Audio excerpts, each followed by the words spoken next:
Hariguruchand English tutor চ্যানেলের পক্ষ থেকে সকল ছাত্রছাত্রীদের জানাই ওয়েলকাম। আজ বিষয় ক্লাস 10 লেসন 3 এর গ্রামার সম্পর্কে আলোচনা করা হবে,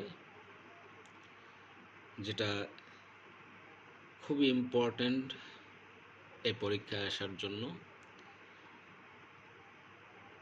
তো লেসন 3 10 নম্বরে লেখা আছে, join the following pair of sentence into single sentence as directed. মানে নিম্নলিখিত সেন্টেন্স বা বাক্যগুলিকে সিঙ্গেল সেন্টেন্সে রূপান্তর করতে হবে যেমন নির্দেশ করা হবে। প্রথমে আছে এ নাম্বারে, I saw a snake full stop I ran away. আমি একটা সাপ দেখেছিলাম, তারপরে আই র্যান অ্যাওয়ে, আমি পালিয়ে গিয়েছিলাম। Use participle. প্রথমে পার্টিসিপল সম্পর্কে জানতে হবে। পার্টিসিপল ভার্বের এমন একটা রূপ যেটা ভার্বের V1 এর সঙ্গে আইএনজি যুক্ত হয়ে সেন্টেন্সের মধ্যে যখন ভার্ব এবং অ্যাডজেক্টিভের মতো কার্য সম্পাদন করবে, তখন ওই আইএনজি রূপ ভার্বটিকে বলা হবে পার্টিসিপল। তো পার্টিসিপল ব্যবহার করে জয়েনিং যখনই করব, তখন একই সাবজেক্ট হতে হবে দুটো সেন্টেন্সের। এখানে দেখো আই আছে, এখানেও আই। এই একই সাবজেক্ট হতে হবে আর কি। তো একে পার্টিসিপল ইউজ করে যখন এই সেন্টেন্স দুটোকে জয়েন করব, তখন প্রথম সাবজেক্টকে বাদ দিতে হবে। এবার তারপরে যে ভার্বটা থাকবে তার V1 এর সঙ্গে আইএনজি যোগ করতে হবে। তাহলে কি আছে, ভার্বটা স, এর V1 কি সি, তাহলে এর সঙ্গে আইএনজি করতে হবে। তাহলে সি ইন, তাহলে কি হলো, সি ইন আইএনজি বসিয়ে ওই অংশের বাকি অংশটা বসিয়ে একটা কমা দিতে হবে। তাহলে বাকি অংশ কি রয়েছে, এ স্নেক, কমা দিয়ে তারপর কি বসাবো, দ্বিতীয় অংশটা যা যা আছে সবই বসিয়ে দেবো। শুধু প্রথম অংশে নাউন থাকলে দ্বিতীয় অংশের সাবজেক্টের পরিবর্তে প্রথম অংশের সাবজেক্টটা বসাতে হবে। দেখো কি করেছি, যে সিন এ স্নেক, কমা দ্বিতীয় অংশটা হুবহু যা আছে সেটাই বসিয়ে দিয়েছি, আই র্যান অ্যাওয়ে, হয়ে গেল। বি নাম্বার কি বলেছে, যে he learns music full stop he listens to the chart. এখানে বলছে ইউজ প্রিপোজিশন উইথ জিরান্ড। তাহলে জিরান্ড সম্পর্কেও একটু জানতে হবে।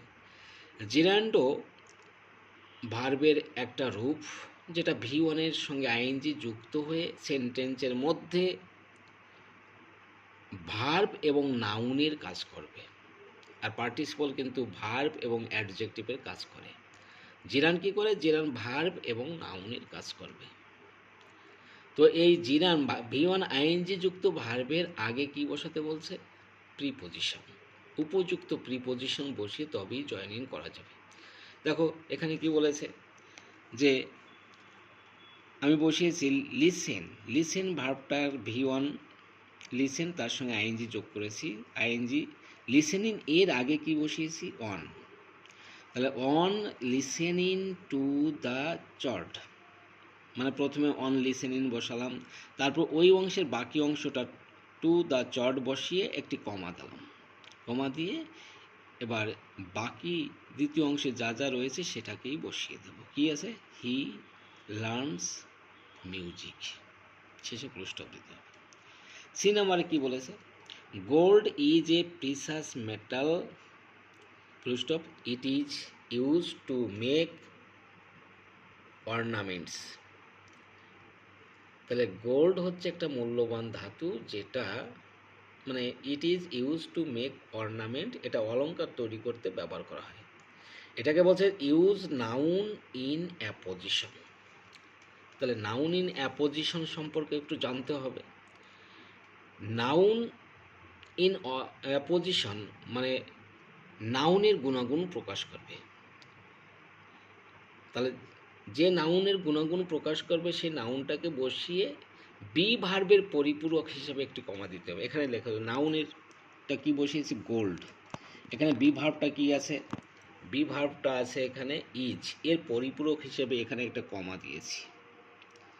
এবার এই কমার পরে এই নাউনের মানে গোল্ডের যে গুণাগুণ বা পরিচয় সেটা বসালাম। কি আছে, এম প্রিসাস মেটাল, এর গুণাগুণ বা পরিচয় বসিয়ে আর একটা কমা দিতে হবে, দিলাম। এবার কি দ্বিতীয় অংশের এমভি থেকে শুরু করে শেষ পর্যন্ত বসিয়ে শেষে ফুল স্টপ দিতে হবে। তাহলে দ্বিতীয় অংশের এমভি কি রয়েছে, ইজ ইউজ, সাবজেক্টটা বাদ হয়ে যাবে, is use to make ornament. তাই এখানে লিখেছি কি is use to make ornaments, এটা অলংকার করতেই ব্যবহার মানে অলংকার তৈরি করতে ব্যবহার করা হয়। ডি নাম্বারে কি আছে, Ramu has some money full stop he can buy books. রামুর কিছু বই টাকা আছে, সে কিছু বই কিনতে চায়। ইউজ ইনফিনিটিভ, এই ইনফিনিটিভ সম্পর্কে একটু জানতে হবে। তাহলে ইনফিনিটিভ হচ্ছে উদ্দেশ্য জ্ঞাপক ভার্বের ভি1-এর আগে টু বসাতে হবে। তাহলে এখানে উদ্দেশ্য জ্ঞাপক ভার্ব কি আছে, বাই, এই বাই ভার্বের আগে টু বসিয়ে এই দুটো সেন্টেন্সকে যুক্ত করতে হবে। কিভাবে করা যায় দেখো, Ramu has some money to buy, এই যে বাই উদ্দেশ্য জ্ঞাপক ভার্ব, এর আগে টু বসিয়ে যোগ করলাম, টু বাই বুকস। তারপরের number E number, the sky was cloudy full stop we postponed our journey. আকাশ মেঘাচ্ছন্ন, আমরা আমাদের যাত্রাটাকে স্থগিত করলাম। ইউজ নমিনেটিভ অ্যাবসলুট, তাহলে নমিনেটিভ অ্যাবসলুট সম্পর্কেও জানতে হবে। এটাও কিন্তু পার্টিসিপল, প্রেজেন্ট পার্টিসিপলের মতোই, কিন্তু নমিনেটিভ অ্যাবসলুটের সাবজেক্টটা ভিন্ন ভিন্ন থাকে, আলাদা আলাদা থাকে। দেখো এখানে স্কাই আছে, দ্বিতীয় অংশে উই রয়েছে, আর এই পার্টিসিপলে আই আছে প্রথম অংশে, এখানেও আই রয়েছে। মানে পার্টিসিপল এই সাবজেক্টটা একই থাকে দুটো অংশের, আর নমিনেটিভ অ্যাবসলুটের কিন্তু সাবজেক্টটা আলাদা আলাদা থাকবে। তাই এক্ষেত্রে যখন এই দুটো সেন্টেন্সকে যুক্ত করব তখন প্রথম অংশের সাবজেক্টকে বসাতে হবে আগে, দ্য স্কাই বসালাম, তারপর am is R was were থাকলে তার পরিবর্তে বিইন, অথবা এখানে হ্যাভ বা হ্যাজ থাকলে তার পরিবর্তে হ্যাভ ইন বসাতে হবে। তাহলে এখানে ওয়াজ আছে, আমি বিইন বসালাম, বিইন বসিয়ে ওই প্রথম অংশের বাকি অংশটা বসিয়ে একটা কমা দিতে হবে। প্রথম অংশের বাকি অংশ কী রয়েছে, ক্লাউডি, তাহলে ক্লাউডিটা লিখলাম, লিখে একটি কমা দিলাম। তারপর দ্বিতীয় অংশটা যা থাকবে হুবহু সেটাই বসিয়ে দিতে হবে। কী আছে, উই পোস্টপন্ড আওয়ার জার্নি বসিয়ে ফুল স্টপ। আবার নাম্বার এফ, এফে কী বলেছে, the boy wrote the answer full stop, the answer was incorrect. Use adverbial phrase, তাহলে ফ্রেজ সম্পর্কে একটু জানতে হবে। ফ্রেজ হচ্ছে কতগুলো গ্রুপ অফ ওয়ার্ড, যেটি সেন্টেন্সের মধ্যে কখনো সাবজেক্ট নাউন হিসেবে, কখনো ভার্ব হিসেবে, কখনো প্রিপোজিশন হিসেবে, কখনো অ্যাডভার্ব হিসেবে ব্যবহার হয়। জাস্ট কতগুলো ওয়ার্ড মিলে হবে ফ্রেজ। তাহলে কি আছে দেখো, এখানে এমনভাবে তৈরি করতে হবে, ভাঙতে হবে যাতে কয়েকটা শব্দ হয়ে যায় এবং অ্যাডভার্বের মতো কাজ হয়। দেখো, the boy wrote the answer. এবার ওই ইনকারেক্টটা ভেঙে আমি লিখলাম কি, ইন অ্যান ইনকারেক্ট ওয়ে। এটা ফ্রেজ, একটা ওয়ার্ড, দুটো, তিনটে, চারটে ওয়ার্ড মিলে হয়েছে একটা ফ্রেজ এবং একটা অ্যাডভার্বের মতো কাজ করেছে। তাই এটাকে কি বলা হবে, অ্যাডভার্বিয়াল ফ্রেজ। নাম্বার 11,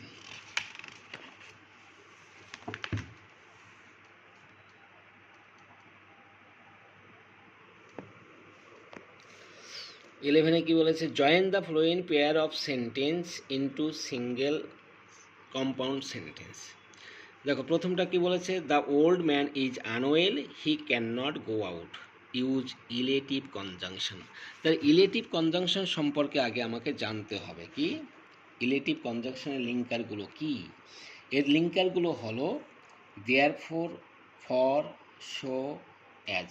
এইগুলো দিয়ে যখনই যুক্ত করব তখন সেটা কম্পাউন্ড সেন্টেন্স হয়ে যাবে এবং ইলেটিভ কনজাংশন হয়ে যাবে। দেখো তাহলে কি আছে, দ্য ওল্ড ম্যান, এখানে কি লিখলাম, the old man is unwell, so মানে সুতরাং, he can not go out, এই শোতে জয়েন করলাম।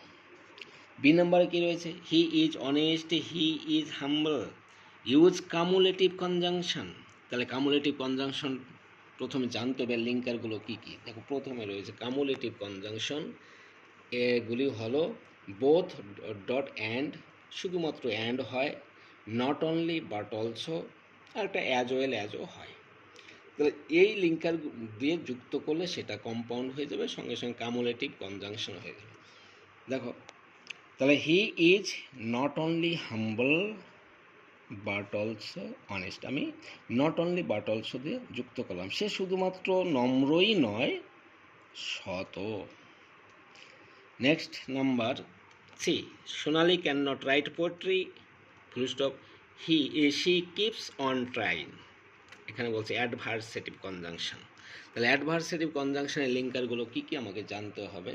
যে অ্যাডভার্সেটিভ কনজাংশনগুলি হলো but, still, yet, nevertheless, however, এইগুলো দিয়ে যুক্ত করতে হবে। তাহলে কি হলো এটা, দেখো Sonali can not write poetry, still মানে তথাপি, এখনও, শি কিপস অন ট্রাইং, সে কিন্তু চেষ্টা চালিয়ে যায়। পরের নম্বর, study hard, full stop, you will not pass in the exam, use alternative conjunction. তো অল্টারনেটিভ কনজাংশনগুলো কী কী দেখতে হবে আগে। অল্টারনেটিভ কনজাংশনগুলি হলো অর মানে অথবা, আইদার অর মানে হয় এটি অথবা ওটি, দুটোর মধ্যে একটিকে বোঝাবে এটা, নাইদার নর মানে দুটির মধ্যে একটিকেও বোঝাবে না, এটিও না ওটিও না, এরকম।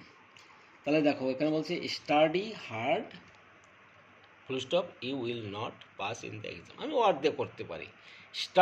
এখানে কী করেছি দেখো, স্টাডি হার্ড অর কঠোরভাবে পড়াশোনা করো, অথবা you will not pass the examination, অথবা তুমি পরীক্ষায় পাস করতে পারবে না। আজকে হলো এই ক্লাস 10-এর লেসন 3-র গ্রামার সেকশনের 10 এবং 11 সমাধান করা হলো। আজকে এই পর্যন্ত। তবে এরকম ইংলিশ গ্রামারের উপর সমস্ত ক্লাসের, ক্লাস 5 থেকে 12-এর সমস্ত রকমের টেক্সচুয়াল গ্রামার, টেক্সট এবং অন্যান্য গ্রামার সম্পর্কে নতুন নতুন ভিডিও পাওয়ার জন্য